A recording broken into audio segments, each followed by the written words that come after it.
the Son, and the Holy Spirit. Amen. Against all odds. We are sometimes facing adversities or seemingly insurmountable obstacles. We have seen individuals risen above their circumstances and achieve great feats. They defied expectation, pushed through limitations, and show their resilience, their determination necessary to conquer the most difficult challenge and almost impossible. Kuminsan tawag natin dyan, laban sa lahat ng posibilidad, against all odds. Halimbawa, bigay ako ng example, yung mga athletes, may mga athletes, they may be injured, or maybe last 2 seconds, or last minute, they do not give up until they end up champions. Or entrepreneurs building their own business against financial odds and challenges. From left and right, naloloko sila. Minsan, yung partners nila, binigyan sila ng mahirap na challenge sa pera, but they still end up successful. Or activists who are fighting for justice and truth in the face of oppression, or maybe even powerful dictators. These individuals serve as powerful reminders that the human spirit is capable of the extraordinary. Ang bawat isa po sa atin, you may not be an athlete or a businessman or an activist, but I'm sure in each one of us, you have that extraordinary spirit to be able to meet your burdens and the odds that challenge you. Their stories inspire us to believe in our strength, in our potential, reminding us that we too can overcome the odds with unwavering determination and belief. The woman in the gospel, she was hindered by odds, humiliation, and rejection, but she did not give up. Bigyan ko kayo ng halimbawa ng kanyang pinagdaanan. Una, yung tawag nilang silent treatment. Naranasan nyo na ba yung may pinapakiusap ka, di ka naman pinapansin? Parang nagpapatulong ka pero parang wala silang narinig. Parang tumatawag ka pero parang wala lang. Tawag sa English niyan, silent treatment. Sa Pilipino, mas alam natin, deadma. Parang dinededma ka. Masakit yun, di ba? Lalo na kung mangangailangan ka. The gospel that happens to the woman. And Jesus did not say a word in answer to her plea. May pinapakiusap, pero hindi man siya sinagot. Isa pa, ito, mas masakit ito, outright rejection. Okay sana, yung medyo dinededba ka na lang Pero sa gospel, sabi, paalisin mo na yan, ang ingay-ingay. Send her away. Pemulyo depo. The disciples came to Jesus and asked him, send her away, for she keeps calling out after us. Ang ingay niya, palakon nyo na yan. Isn't that painful?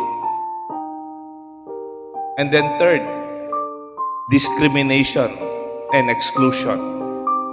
Because Jesus replied, I was sent only to the lost sheep of the house of Israel. Yung mga taga-Israel lang ang aking tinutulungan. Hindi ka naman Israelite, di ba? Outsider ka. Wala ka naman sa listahan. Oh, wala man kayo. Wala ka sa listahan. You're not part of it. Gate crusher ka lang dito. Masakit po yun. But she did not give up. Pero ito po yung mas masakit. Siguro pag sinabi na sa akin ito, mag-walk out na ako. It is an outright, painful insult. Ano po ito? It is not right to take the food of the children and throw it to the dogs. Baba, sobra na yata yan. Ako, kung magpapatulong ka, di ba? Parang may pride din tayo. Kumisan, kung ayaw nyo, wag na lang. Kung ayaw nyo, wag nyo. Parang ganun. Maybe I'll just look for another na pwedeng tumulong. But the woman did not give up in spite of this. But many may have even surrendered, gave up, and succumbed. Baka pati ako, kasama na doon. I would like to introduce to you a word. The word is grit. Hindi po yung greet na, hello, hi, good morning. Hindi po yung greet na yon. Yung greet na G-R-I-T. Grit. It is about determination. It is about passion and perseverance for the long term to achieve meaningful goals until the end. I will see you through. It is the ability to persist in something you feel passionate about and persevere when you are faced with obstacle, and you will not give up until you achieve your goals. This kind of passion is not about intense emotions or infatuation or romance. That is just time fleeting. Hindi lang po yung sa Pilipino, hindi po yung hanggang nauuna lang sila. No? Hindi lang yon. Ang tawag kasi sa mga Pinoy yung nauuna lang yung passion nila, kagana, kasipag, patang mo muna. Ang tawag doon, ningas kugon. That's not the point. Grit, kabaligtaran yon. It's about having direction and commitment until the end. Like the mother in the gospel, the Canaanite woman, fighting for the life of her daughter, even against all odds, she will go through obstacles and challenges. Are you facing odds in your life or situations that are not favorable to you? Maybe it seems to be impossible, or it's not even given the chance na para bang it's quite slim and no sign of opportunity to succeed. Your situation might look completely dim and even hopeless. Walang mangyayari dyan. Di ka pwede dyan. Di mo parang it's worse than 50-50. Do you remember Moses? Moses, when he was accompanying and leading the Israelites from Egypt towards the promised land, they were being chased by the chariots and the soldiers of Egypt kasi tumakas sila, mga slaves. They were just running and walking. Ang dami nila. They were facing a sea, the Red Sea. It was facing the difficult odds, and the sea was open in two. Do you remember the story of David, the young shepherd? The Philistines were so afraid. Goliath, he's a giant. Hindi natin kaya yan. And yet, David, the young boy, he said, he's so big, I will not miss. Siguradong matatamaan ko to. In spite of the big challenge, Goliath in his life, he was able to overcome. Do you know the story of Job? A very wealthy man. Nawala ang kanyang ari-arian, lahat. And then sinisisi siya, siguro may kasalanan ka sa Diyos, no? And then he just stayed clear and said, I came from my mother naked, and I will go back naked. Parang he was stable in his own faith in God.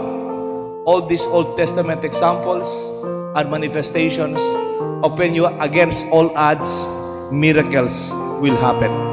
Ako naniniwala ko, ang mga milagro ay nangyayari sa pinakamahirap na kalagayan. Against all possibilities and probabilities. Kuminsan, Father, I failed. No? I failed. Yung word na fail, gawin nating acronym, F-A-I-L. Gusto lang sabihin daw nung fail, first attempt in learning. Yan. There are no mistakes, only lessons learned. Unang try mo lang yan. Try again, try again. Or yung word na, this is your end. Hanggang dito ka na lang. E-N-D. May meaning daw yun. Effort never dies. Give more effort. It's not the end. Give more effort. And then, halimbawa, may nire-request ka. No. N-O. Isipin mo yung no. Gusto sabihin, next opportunity. Pwede bing nope. Next opportunity, please. Pero when you have this attitude, you will be like the woman, the Canaanite woman. You will never give up with the experience of failing, ending, and receiving no. Diba sabi nung isang song, God will make a way where there seems to be no way. That is from from Isaiah 43:16. Thus the Lord says, who will make a way in the sea, a path in the mighty waters.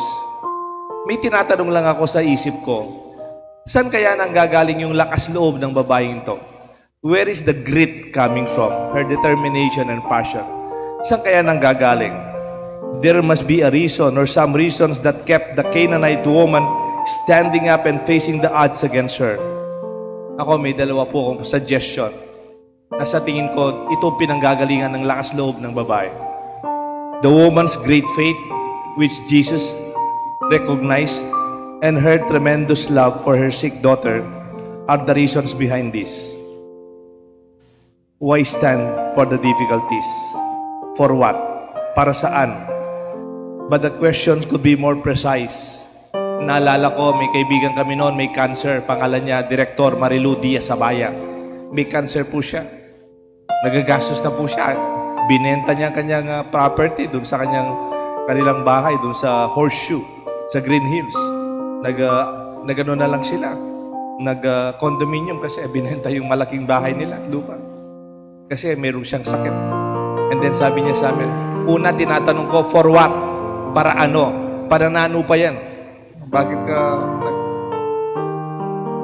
ka pa lumalaban? And then I realized, mali pala ang tanong. Dapat pala yung tanong, hindi for what? Dapat for whom? Para kanino? Hindi para ano. That is the woman's source of greed. Para kanino? Para sa pagmamahal niya sa kanyang anak na may sakit. Hindi para ano, kundi para kanino. And I believe this is the challenge of our gospel today. The Canaanite woman did not question, did not complain, did not blame anyone for her daughter's ordeal, or even the challenges hurled against her. For she was just seeking God's help through Jesus. She's seeking healing for her daughter. For the Canaanite woman, it was very clear, it must be the love that she has for her sick daughter, that she's more than willing to take the odds hurled and launch against her.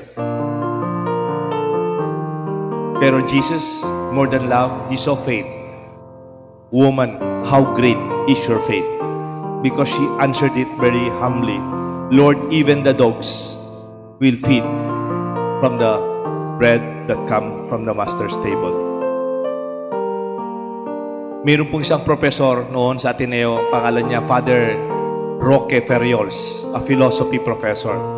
Sabi po sa akin, sabi ng professor sa mga estudyante niya, huwag mong itanong kung mahirap, itanong mo kung mahalaga.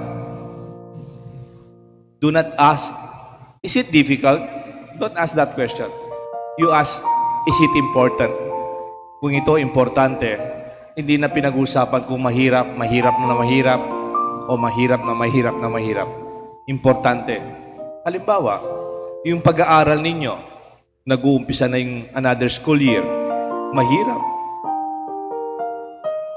Marami kayong oras na ginugugol. Minsan, very challenging ang pag-aaral. Huwag mong tanong kung mahirap. Tanong, importante ba? Mahalaga ba yung pag-aaral? Then, go on. If you have that in your heart, you can finish, you can graduate, you can achieve against all odds. Mayroong dalawang malaking gathering ngayon, August, international gathering. Yung isa sa South Korea, ang tawag nila World Jamboree, Scout Jamboree, mga parang Boy Scout, Girl Scout. They gathered around 43,000 participants in South Korea. Meron din kasabay,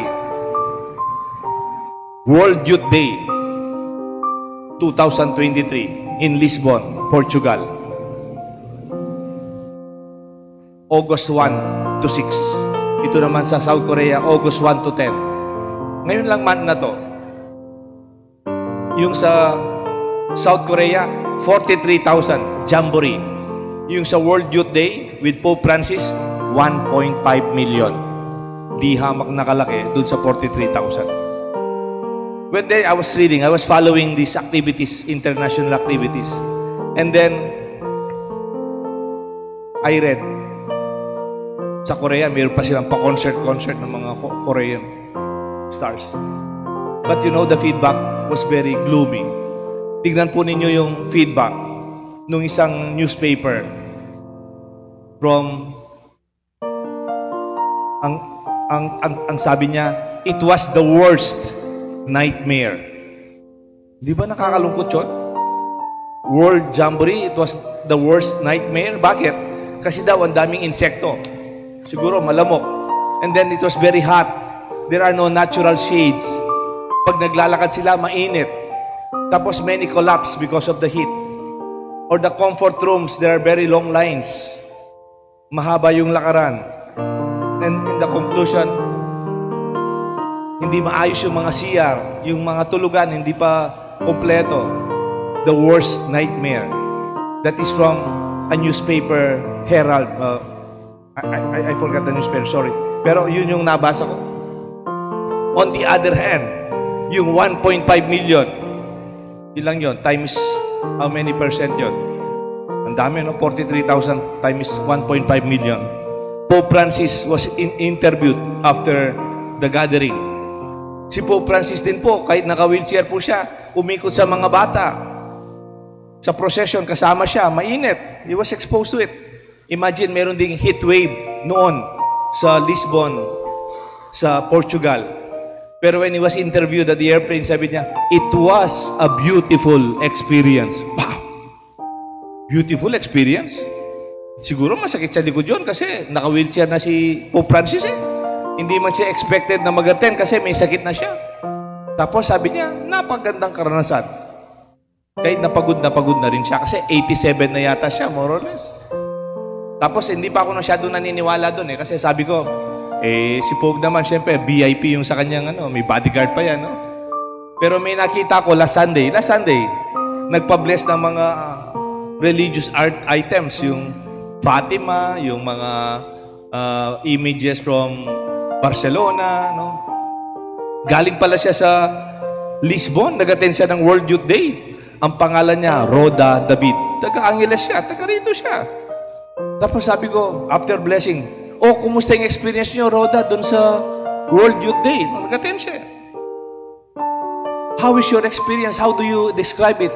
Ang sagot niya sa akin, Father, it was very meaningful and very inspiring. Sabi ko, how are the inconveniences? Di ba 1.5 million kayo? Mahirap? Yes, Father. Mahaba yung pila, mahaba yung lakaran, mainit, mayroon pang heat wave. Ito, Father, na sunburn pa po ako.